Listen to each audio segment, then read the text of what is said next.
we hear that like 800 million Chinese escaped poverty or left poverty after the reforms in 1978 to now. It's very hard to grasp what that means, but when you're there in the classroom and you see that physical difference, then you start to get a different perspective on it.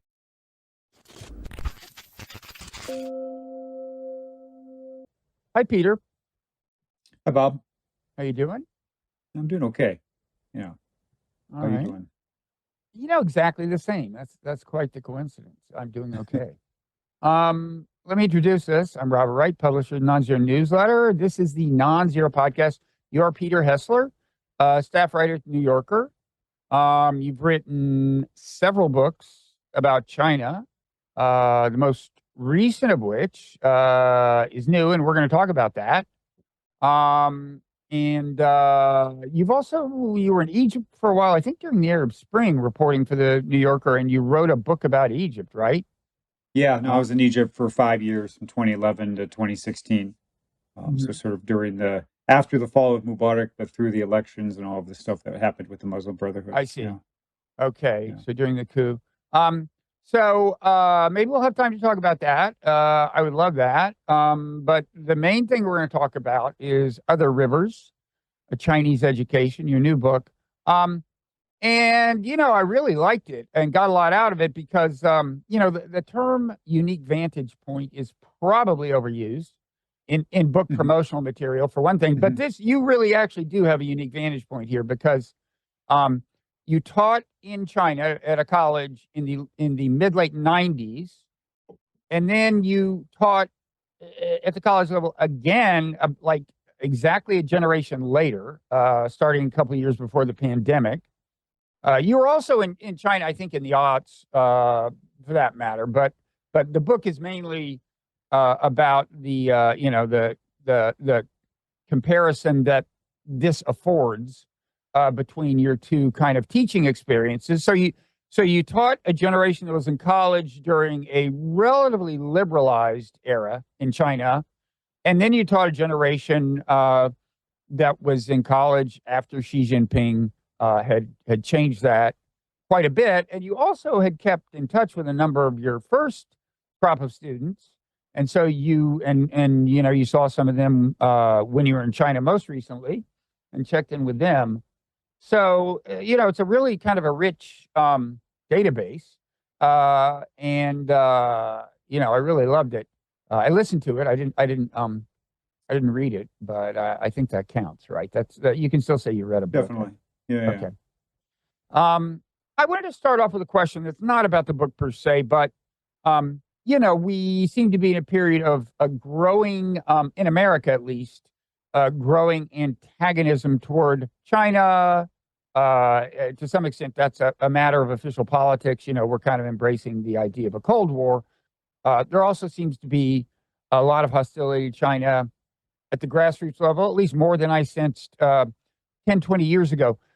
You were in China when this was starting to really pick up momentum, which is kind of beginning the pandemic. That's not the exact origin point. The whole thing may be more gradual than I realized, but that's when I started to notice it.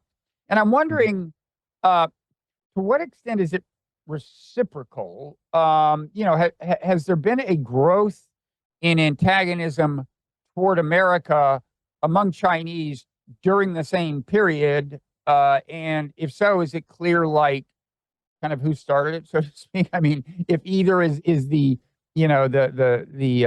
primary, the prime mover? Yeah, I mean, it's always been a complicated relationship, right? I mean, I think ever since 1949, when the communists came to power, there's always been difficult relations with the United States. Of course, for many years, there were no relations at all. And, even when I was there in the 90s, which in some ways was a more open era, and, China was focused on opening up to the outside world, it was often very tough to be an American there at that time. And there would be little spats, like something over Taiwan. I remember that something happened with the elections in 95, and that had led to a lot of tension. So there's always been ups and downs. But this is definitely a big down period. As far as to say who starts it, I mean, it's definitely true that in China, this is a very repressive regime. It's not as outward looking as it used to be. And that certainly contributes to the climate. But I think it's also true that in the United States, you sort of have both parties, whether you're Democrat or Republican, they both sort of see China as an enemy and tend to want to have policies that are as hard on China as possible. At the grassroots level in China, when I lived there, I didn't feel that level of antagonism, to be honest. I think they're kind of used to it because the official rhetoric toward the United States has never been particularly positive. And I don't know, I think, your average Chinese person right now would probably say, we've got enough problems of our own to worry about. I'm not going to get that focused on things with the United States. That was kind of, that's sort of the feeling I got there on the ground. I noticed very few problems on the street. I mean, just sort of, or conversations like people targeting me. It was actually more common in the 90s and aughts to have people would find out you're American and might get angry or might bring up something. It didn't happen as much from 2019 to 2021. That's interesting. Now, it's true, as you mentioned, that your time there the first time around did overlap with a kind of a famous Taiwan Straits crisis that was really a big a point of friction. I forget how it started, but we made it a point of parading military ships through the Taiwan Strait in a way that drove them crazy. And so I'd imagine the government was not encouraging, goodwill toward the U.S. at that point. But yeah, and then in 1999, there was the bombing of the Chinese embassy in Belgrade, which NATO said was accidental. The Chinese swore was not accidental, and this that was another spat that they blamed on the U.S. So these things would happen periodically, and they've happened throughout the last 40 years. Yeah, that's a funny one because to Americans, including me, I assume it was accidental. I mean, I just assume it. I didn't dream that it might have been intentional. But in China, it's almost the exact opposite, right? The assumption just was, well, they did this on purpose. Yeah. They that's really what that I think people to this day would believe that it was done on purpose. Yeah. Yeah, I know you were on Kaiser Kuo's podcast, right? Yeah. And he was a rock star at that point. You know his whole history. Oh, yeah. No, I've known Kaiser since back in '99. We met in '99 in Beijing. Yeah. He told the story on my podcast that after the bombing, he was being interviewed or something, and he referred to it as something like an unfortunate accident or something. I think accident was the word, and he got into like a heap of trouble. I don't mean official trouble, but like that was not well received. It broke up his band. He had a band with all Chinese members, and that, I think that was pretty much the thing that broke up that band and those, strained those friendships to the point where they didn't continue. Yeah, it was a big deal there. I mean, most Americans kind of hardly noticed. Well, I guess that's true of a lot of things, and maybe it's vice versa. But did you get the sense in general while you were there that Americans kind of didn't have much of a clue as to like how actually the world is viewed from China and how America is viewed from China? Yeah, I mean, certainly in '99, people weren't that focused on. I mean, I was, it's funny, when that bombing happened, I was actually in Nanjing. I was there visiting a friend. I mean, Nanjing's at that time kind of felt like a provincial capital, like kind of a somewhat, less connected part of the world. And it was funny because the students started protesting after the bombing, the news of the bombing, but they didn't have any targets, because there's no embassies there, there's no consulates. And so they went to the McDonald's and they were, and there was a statue of Ronald McDonald on a bench that you could sit next to, and they started attacking the statue and they knocked it off. And in Chinese, the name for him is Maidan Lao Shushu, which means Uncle McDonald, and they were chanting down with Uncle McDonald. And when I went back the next day to survey the damage, you could see like a little bit of his, kind of the red plastic. I mean, I guess it's yellow plastic butt was still stuck to the bench, and that was all that was left of Uncle McDonald. So there were sort of comic elements in some ways because these places were in a way so disconnected or so distant. They're much closer now. I mean, the connections now, I feel like, are so intense that it's something weird about this relationship. Like, people call it a new Cold War. I have problems with that terminology because I think it calls to mind, obviously, the Soviet Union. And but this is totally different. I mean, you have almost 300,000 Chinese students in the United States every year studying at universities in America. And it wasn't like we had hundreds of thousands of Soviet kids coming to the United States, Yeah. And sort of the trade connections between these countries are so intense. There's so much contact that I think what we have is really something different. I think it's a little problematic to use that language because it sort of implies that there is a degree of separation that I think is exaggerated. Yeah, I don't think you could have the kind of Cold War we had back then, even in the modern technological environment, because the degree of separation back then was so extreme. I mean, the Soviet Union was like a black box. You had no idea. I mean, as a citizen, you had no way of knowing what was going on in there. You almost never got any reliable reports about anything that was going on in there. And now, just, I mean, you've got smartphones everywhere. And so as long as there's an internet that's anywhere near functional, I mean, even if nations are trying to create walls within it of various kinds, they're succeeding. Things are just much more transparent. And then, as you note, the degree of commercial engagement with China, especially, is on a totally different level. So, yeah, it's very different. I don't know how it's going to play out.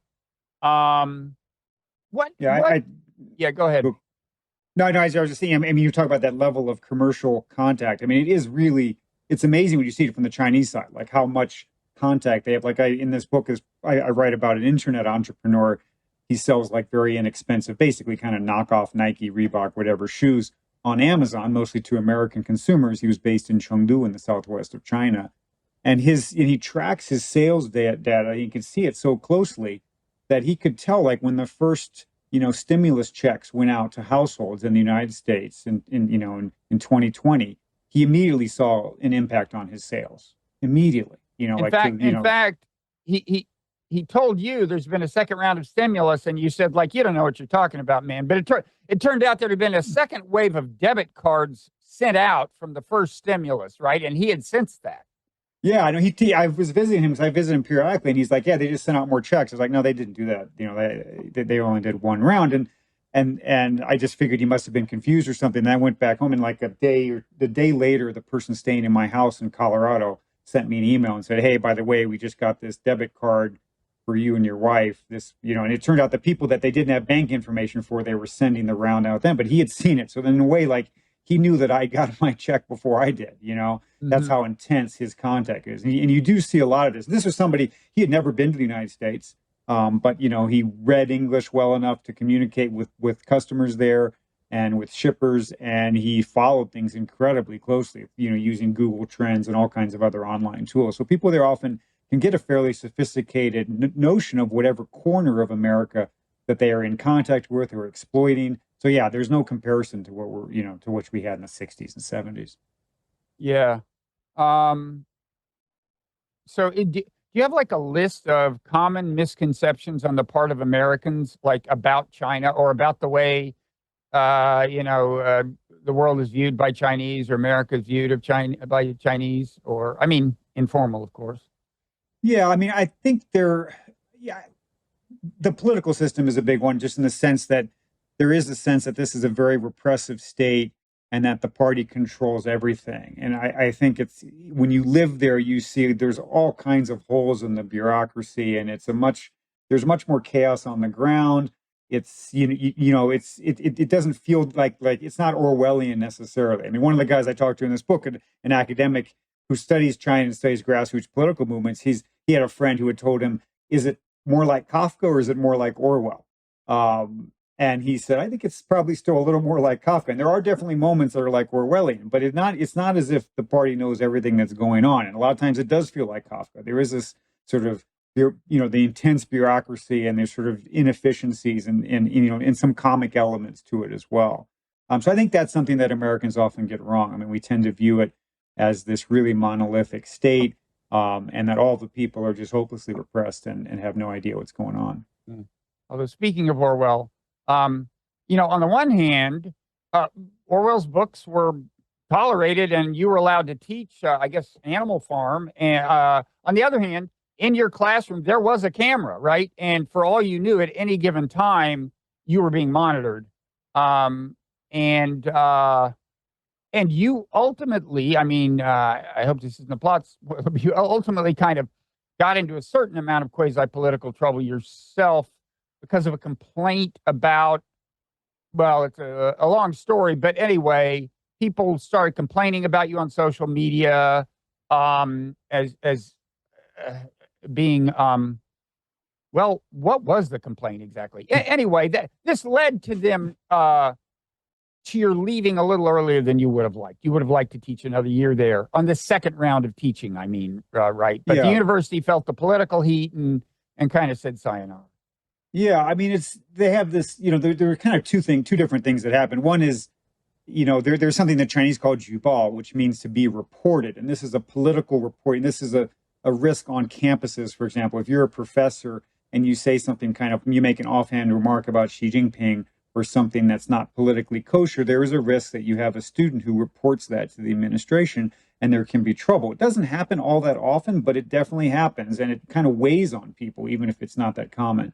And at better universities, there's more of a risk because the students are kind of higher level and the professors are more freewheeling.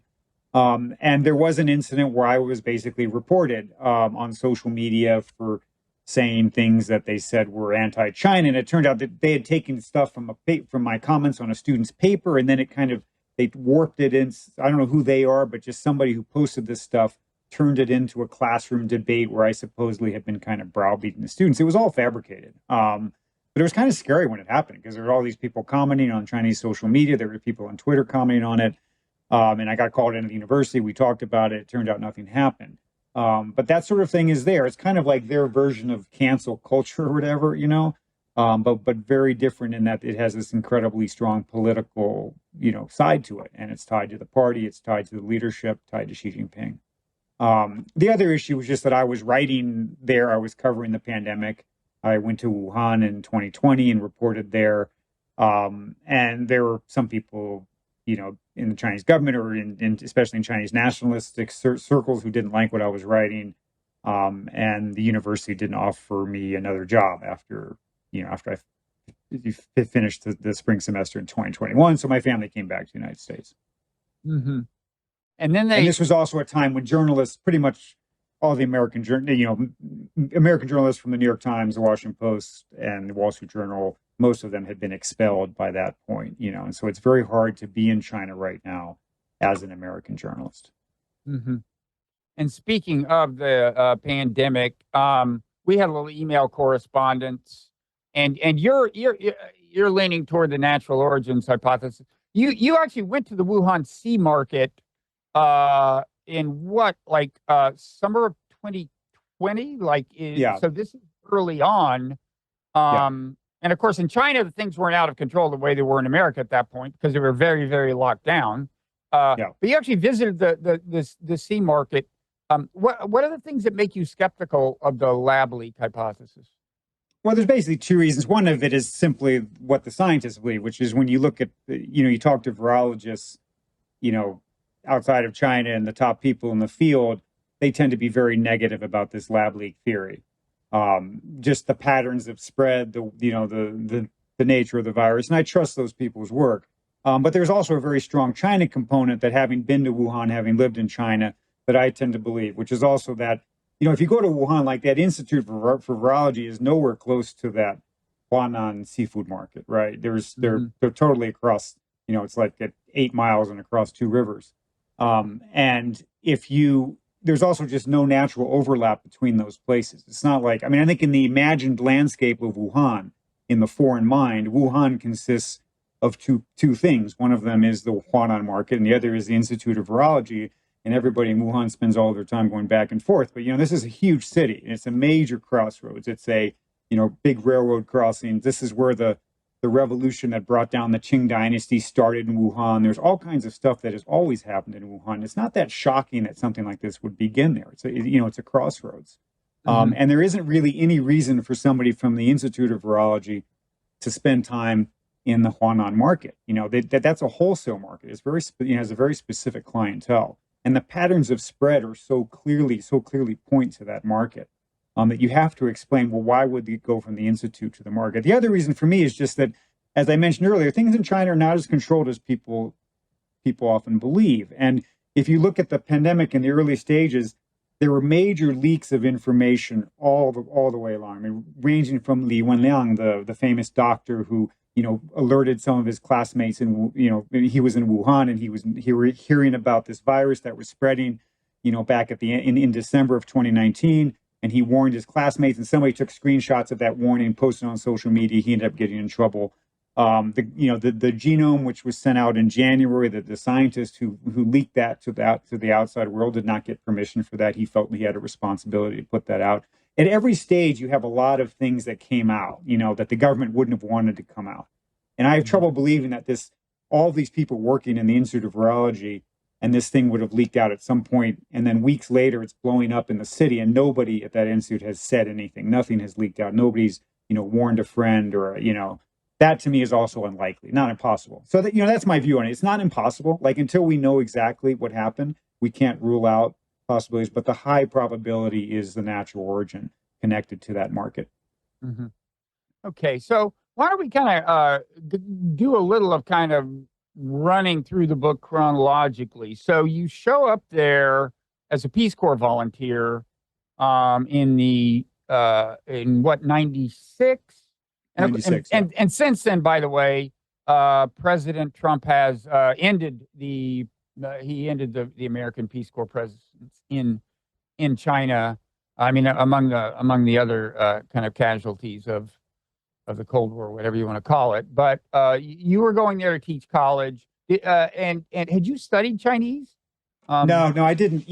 I graduated from college in 1992, and for my generation, it was very uncommon to have an interest in China or to study Chinese. It was actually more common to study Japanese, which also wasn't that common. But people didn't really see China as a promising place to go necessarily, and I never really thought about it. I just, the first time I went there was actually, I went to graduate school in England, and on the way home, I went to the East, and I traveled around the world and made this 6-month trip. And as part of that trip, I took the train from Moscow to Beijing. Just because I'd always wanted to take the Trans-Siberian train and went through Mongolia. And I really had no interest in China. It's just that's where the train ended. My idea was I'd get to China and then go to Southeast Asia, which sounded better to me. But I arrived in Beijing, that was 1994, and something about it really struck me. I mean, you could just tell there was an energy there, and I ended up staying in China for a few weeks traveling. And by the time I left on that trip, I had decided that, I think I want to go back here and try to learn Chinese and, try to see what I can do here. And so when I applied to the Peace Corps, I did ask to be sent to China, but I had not studied Chinese before I showed up there in 1996. Mm-hmm. And your first Peace Corps gig there was teaching. Yeah, so everybody was teaching at the Peace Corps. They would post us in teachers' colleges, and we were training young people who were going to become teachers of English in middle school and high school. And so this was part of this huge thing that you kind of only vaguely understood as a young person at that time, which was that China was trying to expand. It was trying to open to the outside world, and part of that, what they need is better English. But they also were expanding their education system on a massive scale at every level. And so they needed more teachers. So we were training teachers who would go back into these middle schools and, teach English. So it's part of the modernization drive, basically, to educate a bunch of Chinese, including in English, so that there could be international contact. Yeah. And so, and what surprised you about the students? Almost all of our students had come from the countryside. China was still a very rural country. So most of that first cohort of students I taught, they had been born like in 1974. In 1974, the population was 83% rural. I mean, this was a really agricultural country. Most of these people were living on tiny farms. Often they're farming less than 1/6 of an acre. It's really just bare subsistence farming. Many of them were living in poverty. Many of my students had parents who were illiterate, who had never been to school for one day. It wasn't common for them to write, uncommon for them to write about grandparents, grandmothers who'd had bound feet and things like that. So, you kind of, it was a sense that this past was still very much there. But these kids had done well in school, and they were being pulled out, they had made it into college, which was rare. I mean, at that time, 1996, only 1 out of every 12 college-age Chinese went to college, so that's like 8%. So it was unusual, and so these were smart kids from poor rural families who were coming to college, and you could kind of sense like they were going to become something different. They still often looked very rural, they were noticeably poor. I talk in the book about how, I used to memorize their names. We had these big classes of almost 50 kids, and you could memorize their names by their outfits, because they wore the same thing every day. Like there's a kid named Roger who always wore this like blue this bright blue suit jacket, very cheap suit jacket with a tailor's label on the sleeve. And Roger wore that every day. And over the semester, I mean, that bright blue jacket got kind of dingier and dingier because, they didn't have many clothes. If they wanted to wash their clothes, they had to wash them by hand. It was these people were still pretty marginal economically. And then now the crop of students you taught like 20 years later, it was a different college and kind of a different demographic, right? So it's not quite an apples to apples comparison. Yep. At the same time, there were aspects of the experience that allowed you, that kind of reflected change that had taken place in China since your first time around, right? Yeah. Yeah. I mean, this, for an example, I mean, yeah. So one of the biggest change is just how many people went to college, right? I mean, as I mentioned, in 1996, you're looking at 8% of young Chinese could make it into college. By the time I returned in 2019, that 8% had turned into 51.6%. I mean, that's kind of astounding. For example, the college where I taught had 2,000 students. And when I left in 1998, they had 2,000 students. By 2004, they had expanded to 20,000, like 10 times the enrollment. And that happens kind of across the whole system, basically, because they're just trying to get more and more people educated. So it's pretty much unprecedented to have that sort of, increase in higher education. Uh-huh. And before go ahead. Yeah, and so, when I came back to teach in 2019, it's become suddenly most Chinese go to college, right? That's a big change. And most of them were no longer coming from the countryside. That country, as I said, those country had been 83% rural when my first cohort of students was born.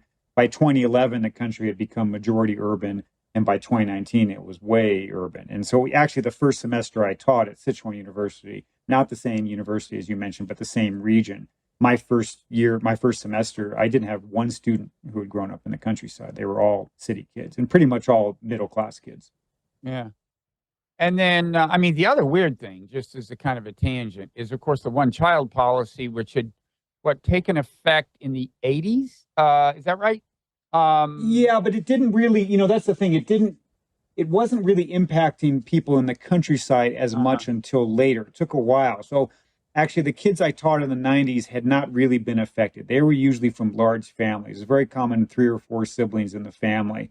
I remember so I had a cohort of freshmen who came in 1997, and I surveyed them. There's a class of about 30 kids, and there was only one only child in that class. Mm-hmm. So that showed that it still hadn't quite hit the countryside. But then in the years to come, in the 2000s, the policy got stricter and stricter, and people moved to the cities where it was easier to monitor them, and you really began to have the very strict one-child families. And by the time I was at Sichuan University, almost all of those kids were only children. It was, usually more than 90%. I would survey them every semester, and it was generally more than 90% had no siblings. And actually, when I asked them the question, first I said, do you have any brothers or sisters? And I learned after the first semester that when I asked that question, I had to say, because sometimes they'd say, I have 3 brothers. And I was like, and I'd ask them a follow-up. I was like, you have 3 brothers? He's like, well, and it turned out they were cousins. Like they had just started to think of their cousins as siblings because that was kind of like a substitute, or, that was the version of siblings for this generation. So I'd have to ask that question, this is not cousins, this is your brothers or sisters, so it's an incredible change, in terms of family structures, family size, and also the pressures on kids, right? When you're the only child, and you're middle class and your parents have resources and they're somewhat educated, the pressures on you are very different than if you're coming from a farm family of, 4 kids. And so now the government is trying to encourage childbirth and having trouble doing it, I gather. And that the fact that they're having trouble is, I get, to some extent, a consequence of the one-child policy. Is that your take? I think it's partly because people have developed this pattern of having one child, but really a lot of it comes down to education, to be honest. It is so hard to go through Chinese school, and there is so much parental investment in that. And the investment, of course, is partly financially, but it's mostly time. Parents really spend an enormous amount of time monitoring their kids' homework, trying to marshal them into the right classes, into the right supplemental things.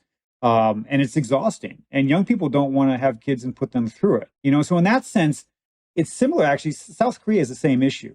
South Korea has plummeting birth rate. They never had a one-child policy. It's not because of that. It's because of the same educational. Once you get to this highly competitive, when education becomes so competitive, then it sort of drives people away from having children. It's almost like, I don't know, in the U.S., if like elites in the U.S. who have kids in, like, if you're an elite private school in Manhattan or something, that can be really exhausting and pressure filled, right? Yeah. And I think, you probably know people like that. I know people like that. But in China, that dynamic is true at kind of all levels. So even when you go to very non-elite places, like in Sichuan province, in some sort of third or fourth tier city, those kids are still have these incredible work routines around school, and the parents feel this incredible pressure. So I think that's the big difference. It's almost like you're taking this kind of very elite competitive framework, but it's applied across the entire educational system. And you had some direct experience with the educational system your second time there, because your kids, your twin daughters, attended Chinese school. And it's interesting because, I mean, as you said, the parents are very engaged. And in that sense, you might think they're like American parents, kind of helicopter parents. But one difference is the parents just pretty much never question the authority of the teachers, and like they don't send any negative feedback to the whole teaching apparatus. That is a difference, right? Yeah, no, it's a huge difference. I mean, like I was on this WeChat group for the class, and you're getting like 50 or 60 messages a day on this WeChat thing, and the parents are asking questions about homework, and they're interacting about all sorts of things. And I mean, during the 2 years, I never saw anybody give the teacher a suggestion or make a complaint on there. It's just, the teacher is in charge. That's very much the message. Very different from what you have in the United States. You can just tell when you go to the parent-teacher conference in China. So when you go to the parent-teacher conference, first of all, it's all of the parents at once. It's not just you talking about your child. It's the entire class. Right. And you go and you sit in your child's desk, which means there's only one parent per kid, because you've got one desk. Now, Leslie and I, my wife Leslie, we have twins, so we were the only parents who both could attend these conferences, because we had two desks because our kids are twins. And you go in there, and it's kind of funny because the parents go in these, they sit down in the child's desk, and their body language totally changes. Like they sort of sit very much at attention, the way Chinese students do.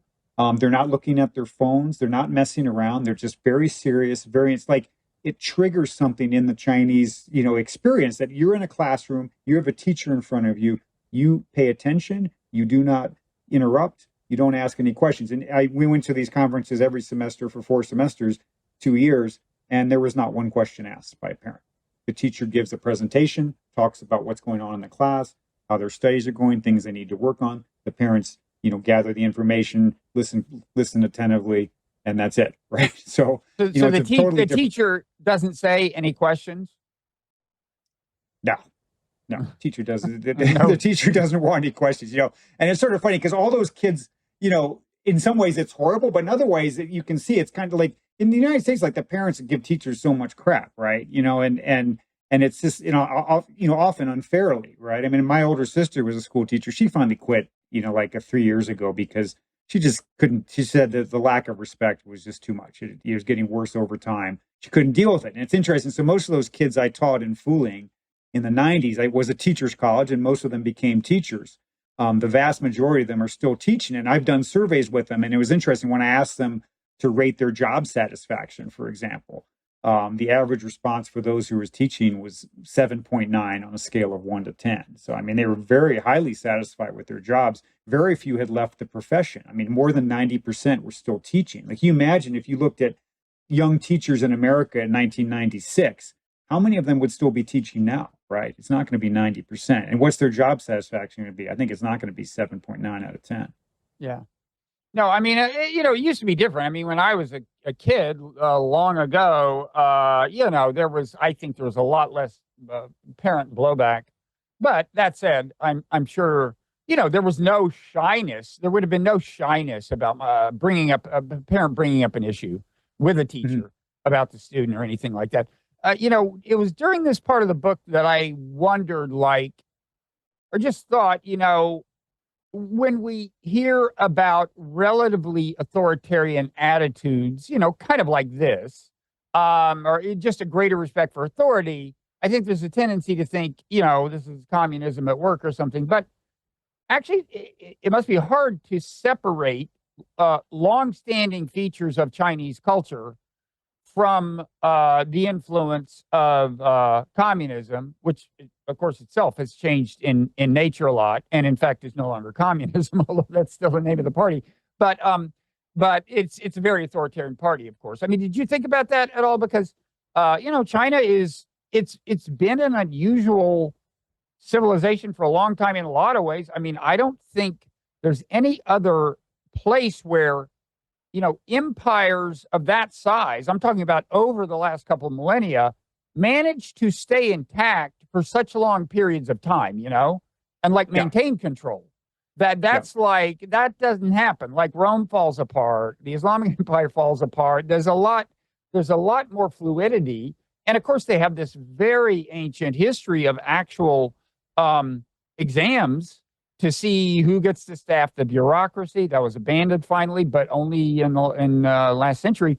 Anyway, it's a kind of an open question, but you must have found yourself trying to figure out, like, well, what part of this should we attribute to the current political regime, and what part to culture more broadly?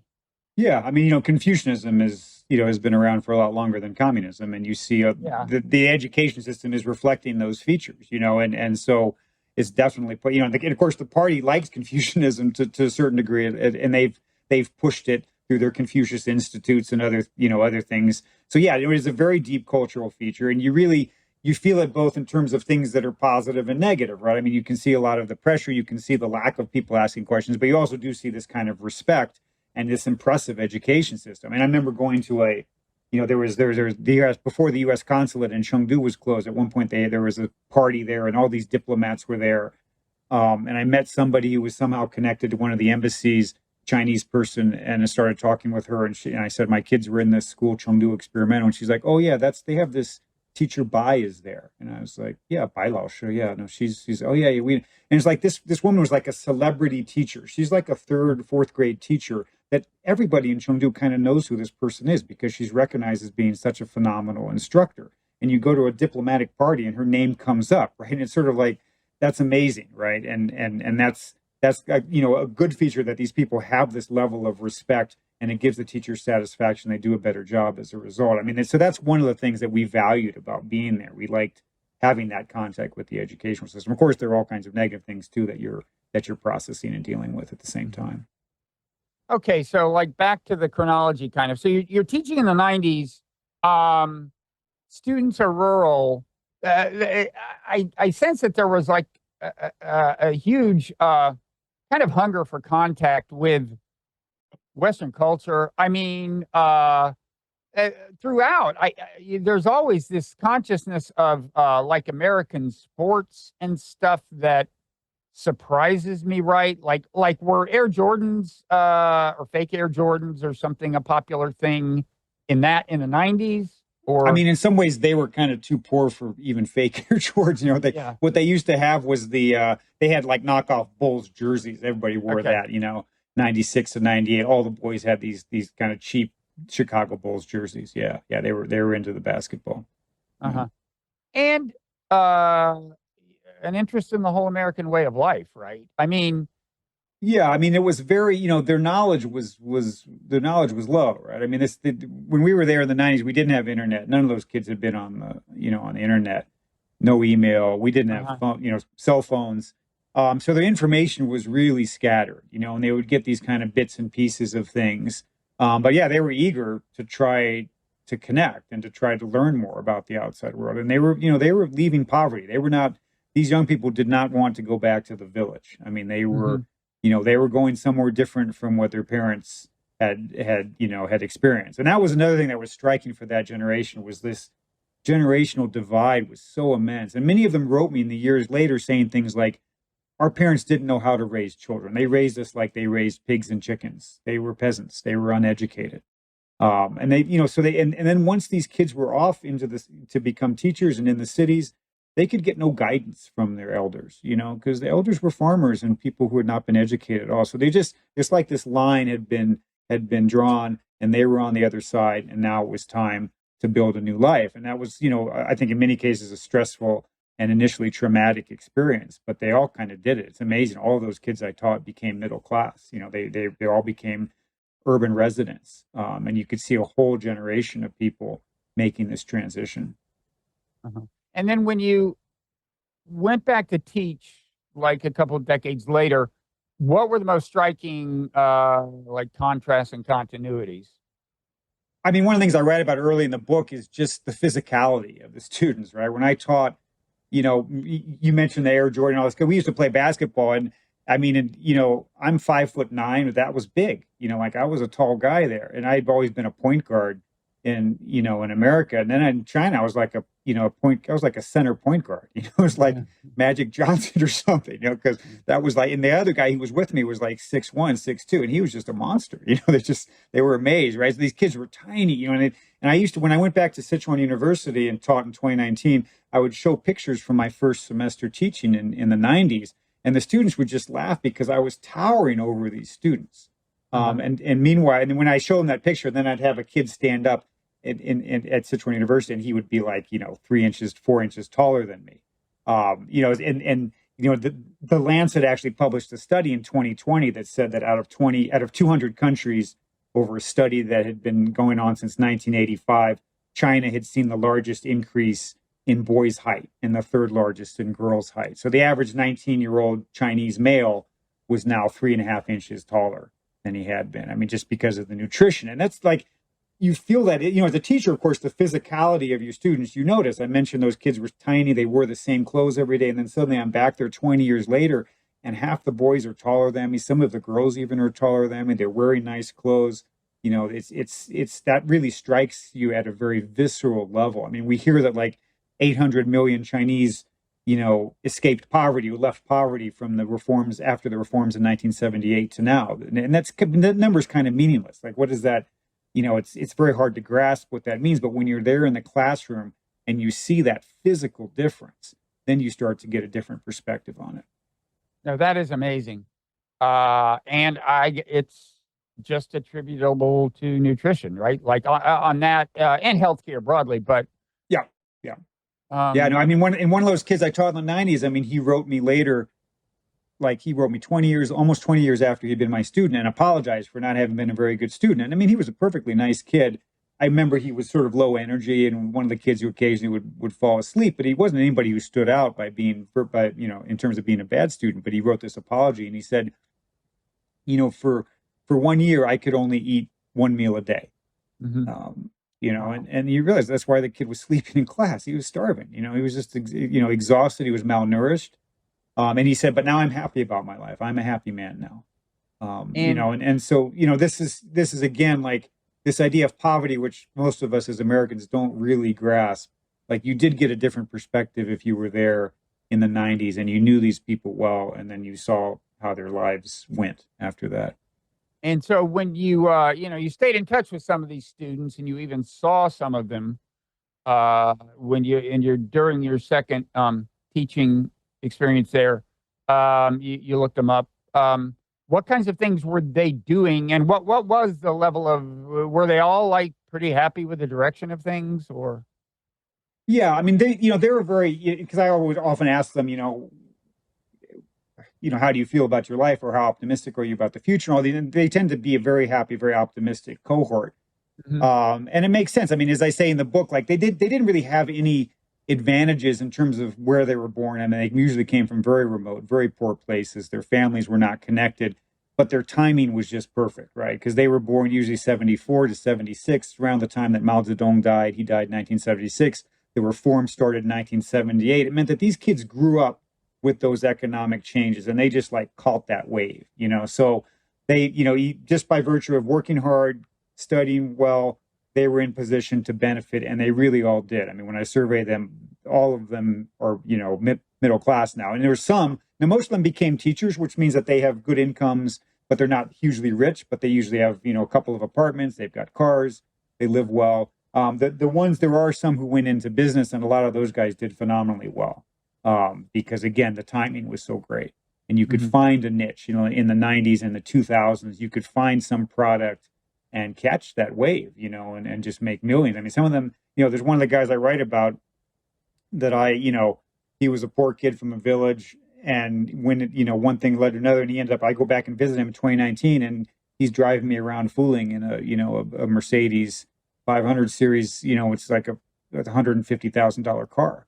It's unbelievable. This kid I remember as being, really poor. Yeah. And then, so the second cohort of kids, of course, you haven't seen them grow up yet. I mean, you haven't seen them 2 decades after college yet. But are you already sensing like different trajectories, attitudes?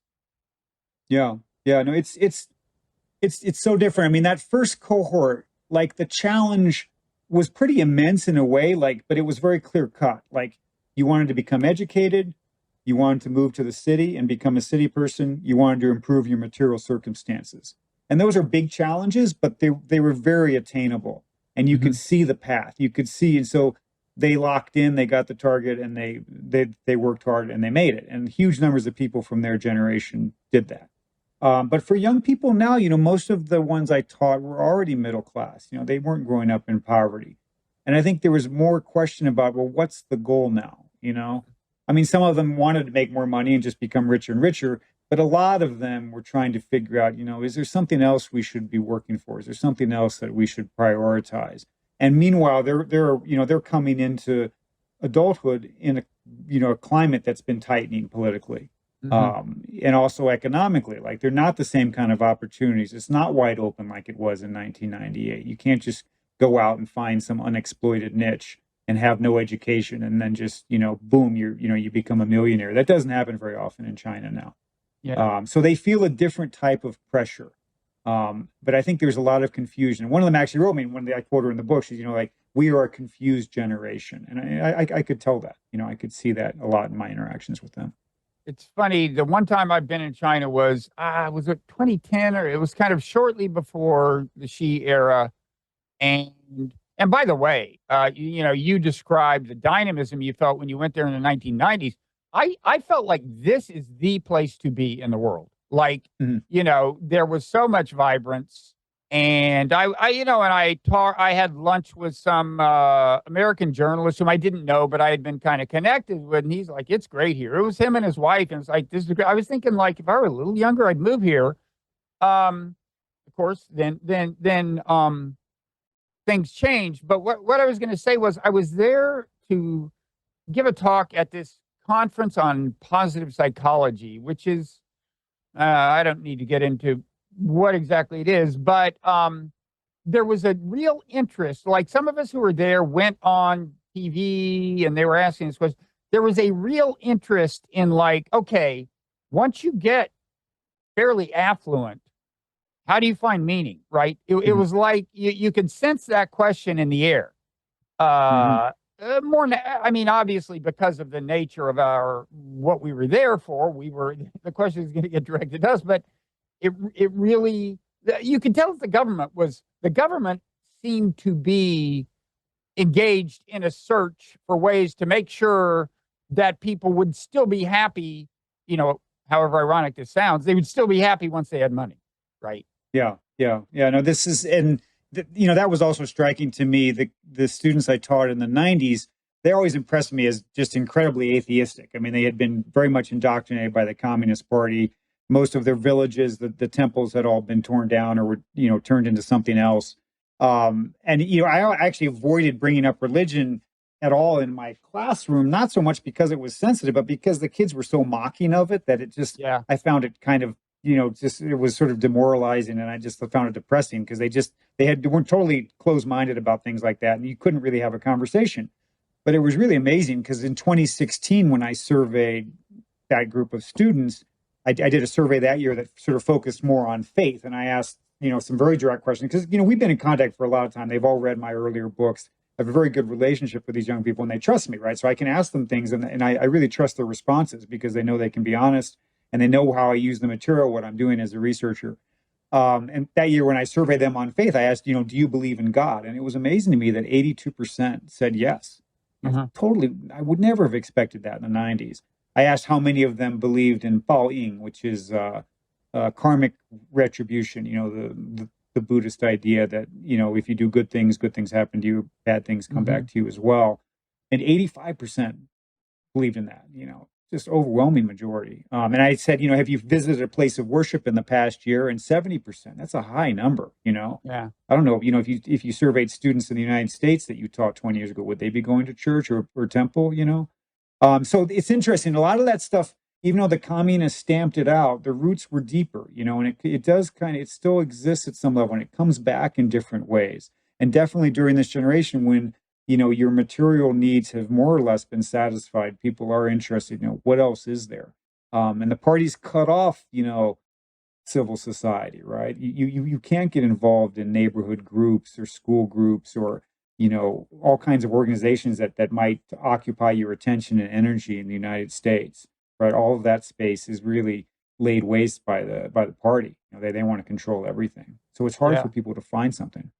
Yeah, it's funny. My last book was on Buddhism, and it was a defense of just kind of Buddhist philosophy and meditative practice, kind of secular Buddhism, naturalistic Buddhism, not religious Buddhism, which, of course, is much of what Buddhism is in Asia. It's much more religious than Americans realize. But it's really sold well in China. It sold like 180,000 copies in China, and it's still selling in Chinese. And there's books on. I mean, there's a specialist on Taoism, an American guy who, he was like a scholar, and he lived in like near poverty in the United States for decades. And then the book started to be translated in China. Now the guy, he drives a Mercedes, I believe. I have a friend who's friends with him. He was driving either that or BMW, but I mean, it's all from Chinese royalties because they're really interested in these questions. Yeah, so that's definitely true. I'm assuming they kind of like the idea that Buddhism is getting a kind of vindication from Western science, which is kind of theme of my book, even though, again, I'm not really talking about the religious part. So when they say they believe in God, by the way, what is the word Chan? The icon for like heaven? You know what I mean? Is this ringing a bell? Is there a word that's spelled Tian? Yeah, Tian is heaven. Yeah. Tian. Is that the word? Is that the word for God? Not for God. It's like Shangdi is usually what they would say for God. Okay. Shangdi. Yeah. Although it depends on the religion. They have different terms for it. But I asked them in English and in Chinese for those surveys. So and they would understand that when I say God in English, that we're kind of talking about this broader sense. Yeah. And there are a fair number of Christians, although the church has to be kind of state sanctioned. Yeah. There's, I think the big difference, it still is quite different than our view of religion, right? I mean, our view of religion is that you belong to one religion and you commit to it, right? And the thing in China that was always part of the Chinese experience traditionally was that you could do everything, right? You could go to the Buddhist temple, you go to the Taoist temple, you go to the Confucian temple. You didn't have to commit to just one, right? And that was why Catholics ran into trouble there, because they would, when they started converting people, they said, well, you can no longer worship your ancestors. And their response was, well, why not? I can do all the Catholic things. Can I do the other things too? And Catholics opposed that, and that always limited their success in China. But it's fascinating. I could kind of see that even with those former students, because some of them, when I had that survey on religion, like for example, one student wrote, I'm interested in Christianity. I would like to go to a Christian church, but my town doesn't have a Christian church, so I have to believe in the Chinese God. It's sort of like, this is what's accessible to me is the Buddhist temple, so I'll go to the Buddhist temple, even though I'm really interested in Christianity. So it's not that important to them, right? Sort of which branch they're doing. It's a much broader view of religion. Not exclusive in the way that we would tend to see it. I think it's the same way in Japan. You might have a Shinto wedding and a Buddhist funeral or whatever. And for that matter, when Christianity really got off the ground in Rome, it was unusual for being exclusivist. And I think maybe that was a kind of a competitive advantage, because once you had recruits, like, they were completely devoted to spreading your message, but it was surrounded by these religions that permitted, kind of promiscuity, so to speak, metaphorically. And so it was unusual at a time, but yeah, it's, I guess it worked. What we normally do with the podcast, as I mentioned to you, is, most of the conversations with the public, then we go into what's called overtime and continue talking. That is available to Nonzero newsletter members, and you can become one by going to the Nonzero newsletter. So Substack site. And after that, you can create a podcast feed that'll always give you access to these parts of the conversation. But before we do that, I just wanted to give you a chance. I've kind of jumped around. I would like to give you a chance to just say things about the book you would like to say. I want to keep talking about it in overtime, but I'd also like just to give you a chance of the things you most like to emphasize, the things you hope people will most take away from it. Yeah, I mean, I think the main, one of my main goals there as a writer was to give people an alternative to the narratives that we have about China, and which at this point are becoming pretty impersonal, right, and highly political.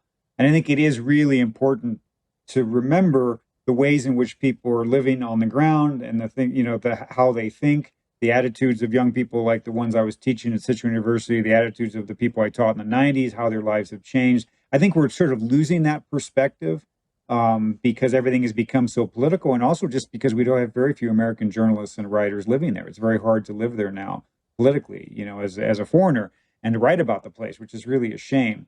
I think it's important, though, because we are in this moment that's quite repressive. The government there is definitely more repressive than it's been in recent decades. But we can't ever say for sure where this is leading, because it was strange to live there as a teacher, because you're also very impressed by people's awareness. The young people I found really impressive in terms of how much they knew. They definitely were getting around the firewall. They were getting good information. They traveled overseas. They were very engaged. I found them just a joy to teach.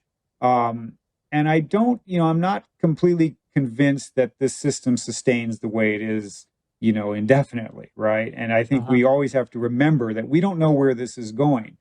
And when you talk about a society that has gone from 8% of people going to college to 51.6% in the span of one generation, that's a good thing, right? And those people are capable. And I think one thing that they're capable of is change. I do think this is something Americans have kind of lost sight of, that there are positive things in China as well. And one guy who mentioned to me it's like the water's frozen, but beneath the surface of the ice there's a lot of movement. There are things going on, you just can't see it. And I think sometimes that's a good way to think about it, and to be open to the fact that we may be in a better place with China in 10 years, 20 years. Yeah. And you note, I think, at the end of the book that among that second cohort, Xi Jinping doesn't actually seem to be super popular. I mean, he's not kind of lionized the way other Chinese leaders might be or might have been. And yeah, I mean, now in the 90s, my students would write about Mao Zedong and Deng Xiaoping was still alive when I moved to China in 1996, and my students wrote about these people all the time. They were in essays, and they'd come up in class, and it was amazing because toward the end of my time in Sichuan University, I sat down at one point. I was like, "Has anybody ever mentioned Xi Jinping in class?" I couldn't think of a single time when a student had brought up his name. And when I looked through papers, like 500 papers I reviewed, it was like his name came up something like 22 times, usually just in passing. And this is partly because they're afraid, right? Because they know that you can get in trouble if you say something wrong. So just don't touch it. Just don't talk about it, right? But it's also they're just tired of hearing about it. It's like they hear so much. They got to go to all these Xi Jinping classes. The last thing they want to do is bring them up in my class. So I definitely felt there's like zero affection from the average young educated Chinese for this figure. There's fear, definitely, but there's not affection.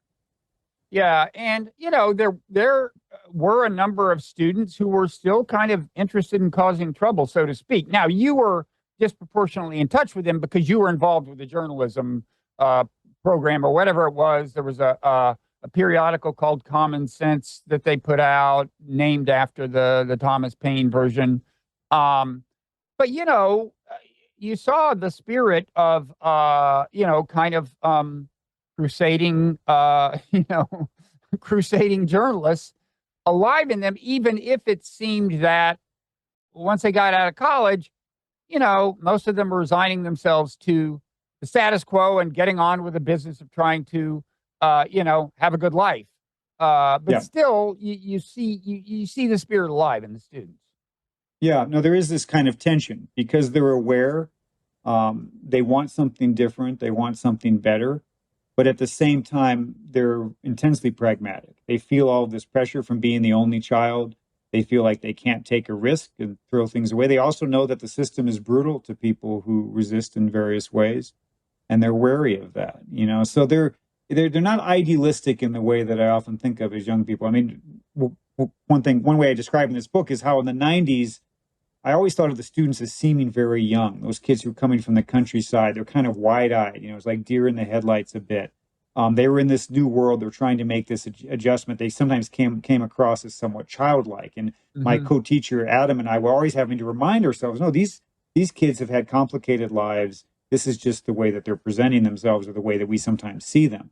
But 20 years later, when I went back to teach, I describe them as old souls, because they just sort of seem a little bit jaded, a little bit, not exactly cynical, because that's such a negative word, but they're very realistic about how the system works, what their possibilities are, what their options are. They're pragmatic. They're not like the idealistic kids who say, let's go change the world. I mean, sometimes they would like to do that, but they know their limitations. Yeah. And I think the value of presenting them as you do, as just like these real people, remarkably like us, is, however different the system may be, is just that, it's kind of funny when you listen to the way hardcore China hawks talk. They kind of divide their time between saying that their hawkishness is on behalf of the poor oppressed Chinese people, and kind of implicitly demonizing the Chinese people, and like it can't be both ways, right? And like what worries me is I just don't see how growing tension between the U.S. and China winds up being good for the Chinese people that most people at least sometimes purport to care about.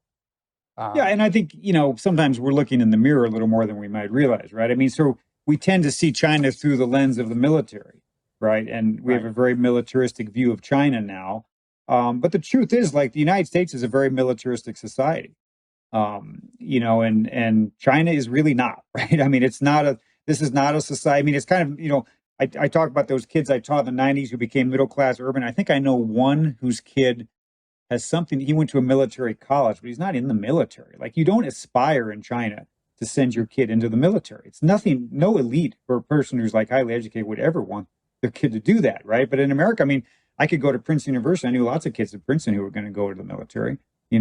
It's a way to rise in America. It's a way to become politically powerful. It really isn't the same in China. Like, it's a very different type of society. So that's always been my view also on sort of the Taiwan issue stuff, is like, this has not been a society that for the last 40 years, the military has not been driving their policy.